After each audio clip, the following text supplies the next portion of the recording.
Bueno, todo indica que las cosas se empeoran para Boris Johnson. El Parlamento Europeo indicó en esta jornada que sus propuestas para la frontera irlandesa no equivalen ni remotamente a un acuerdo aceptable para la Unión Europea. ¿Qué es lo que viene ahora entonces? Se lo preguntamos a nuestros invitados, Hassan Akram, académico de la Universidad Diego Portales, y Pablo Cabrera, académico de la Universidad Católica. ¿Cómo están?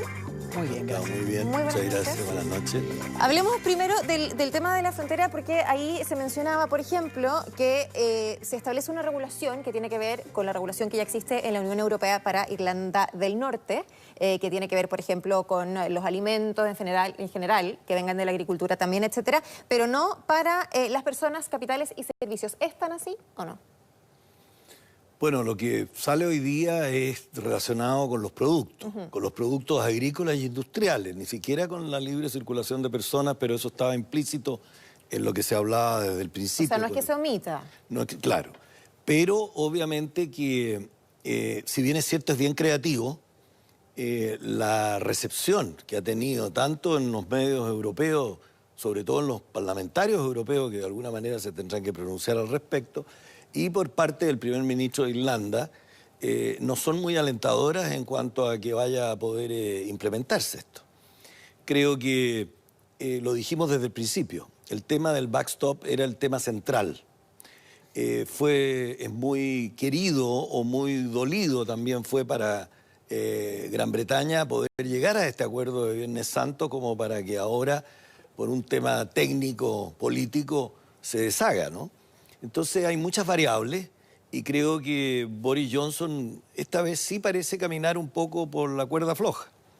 Está con una dificultad interna en el Parlamento británico, después incluso dentro de su propio partido, si bien es cierto no ha perdido la mayoría en términos reales. Pero incluso amenaza a la gente de su partido con expulsarla si no lo apoya. Bueno, ya sacó ha sacado a varios. Sacó entonces, a 25. Es una amenaza real, digamos. Y yo creo que ahora, si bien es cierto, parece que dejó contento al Partido Unionista neerlandés, también esto puede ser complicado porque ese partido, un partido es cierto, pero Irlanda del Norte supuestamente tiene un parlamento que no está funcionando.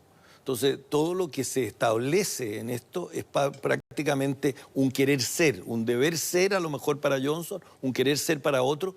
Y lo que veo, una discusión muy política entre políticos y no sabemos un poco lo que está pensando la gente.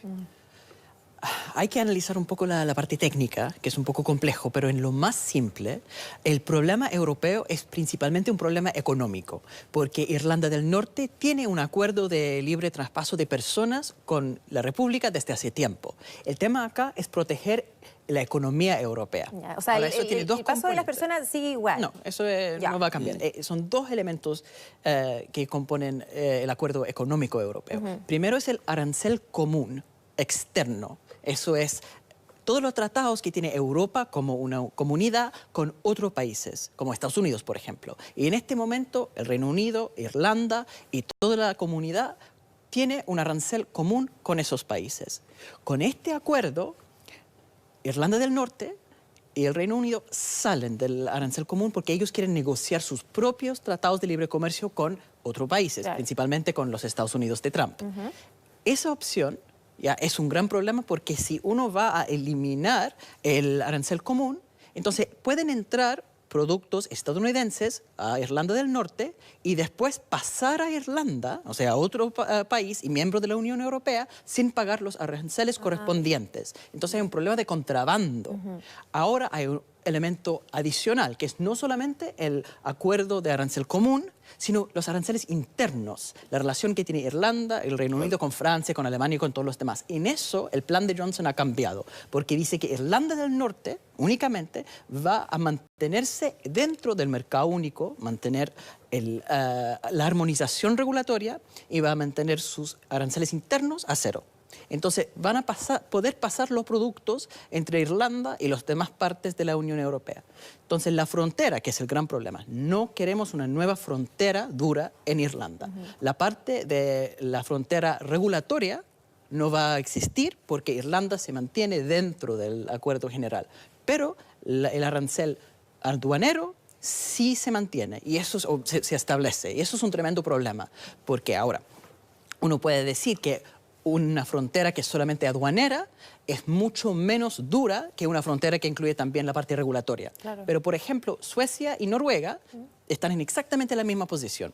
Noruega está dentro del mercado común europeo, pero está fuera de la unión arancelaria. Entonces, cuando cruzan los productos de Noruega a Suecia, tienen que hacer revisiones, pero revisiones específicamente aduaneras, Perfecto. no la parte regulatoria. Y eso demora 20 minutos por camión. Y eso puede sonar como una cosa muy nimia, pero no es, porque 20 minutos, cuando hay un flujo importante de Tal cual, camiones, se va sumando, caos económico obvio. total, y además en el contexto irlandés, donde hay un odio contra el imperio británico, así lo ven. Entonces, tener un control aduanero con una bandera británica va a generar rabia, tensión, posibilidad de volver incluso a la violencia de los años 70. social también de base. Entonces, eso es lo Les difícil. quería preguntar lo que se preguntan muchos europeos también. ¿Qué va a pasar entonces? A ver, el referéndum se firmó hace 3 años, se votó hace 3 años, quiero decir, y dice Boris Johnson, el 31 de octubre salimos sí o sí, independiente de lo que diga el Parlamento. ¿Se puede o no se puede? No, bueno, de acuerdo, eso es lo que está diciendo él. Sí. Pero era aspirando a que haya un acuerdo, obviamente. Sí o sí, y yo creo que ya le cerraron los caminos de una salida dura. Y a tu pregunta de qué es lo que viene, yo creo que muy bien explicado por Hassan todo lo que está sucediendo en los temas técnicos de la salida del Brexit. El Brexit está agregando una tensión a la Unión Europea. Y yo creo que eso, en este momento, desde un punto de vista de la impronta de la Unión, de lo que está enfrentando en el escenario internacional, adicionado lo que acaba de sentenciar la Organización Mundial de Comercio con respecto a los aranceles de Estados Unidos y la Unión Europea, obviamente que esta tensión no es buena para Europa, no es buena para el mundo, no es buena para nosotros. Entonces, lo que viene, quizás a lo que te decía de qué es lo que está pensando la gente, creo que es un poco lo que está tratando de hacer el Partido Laborista, oportunísticamente, que es ojalá poder ir a un segundo referéndum. Entonces, hemos dicho mucho de esta comedia del Brexit y todos los días hay una adición y un cambio. Yo creo que aquí se está jugando la política con las razones técnicas, que tiene que ver con la sobrevivencia del Partido Conservador en el poder en Gran Bretaña, con la imagen de Boris Johnson y con temas que más o menos afectan a todos los países casi por igual. Este tema del rule of law, del imperio de la ley o cómo se cumple la ley, yo creo que desde un punto de vista de términos comerciales o de un punto de vista de jurídico propiamente tal, se está resintiendo en muchas partes. Y yo creo que no es bueno para el mundo, menos para nosotros, para los chilenos, que en un país que no tiene una constitución escrita, donde el derecho consuetudinario es muy importante y nosotros también estamos muy mirando eso, esté sucediendo esto. Así que también nos interesa a nosotros. Sí, bueno, vamos a ver qué es lo que pasa entonces con el Brexit. Muchas gracias, Pablo, Hassan. Un gusto tenerlos con nosotros. Encantado. Nos veremos entonces. Bien, nos despedimos a esta hora de Mundo Plus hoy, pero los dejamos, por supuesto, como siempre, con Mega Noticias Plus Prime, junto a Juan Manuel Astorga. Buenas noches.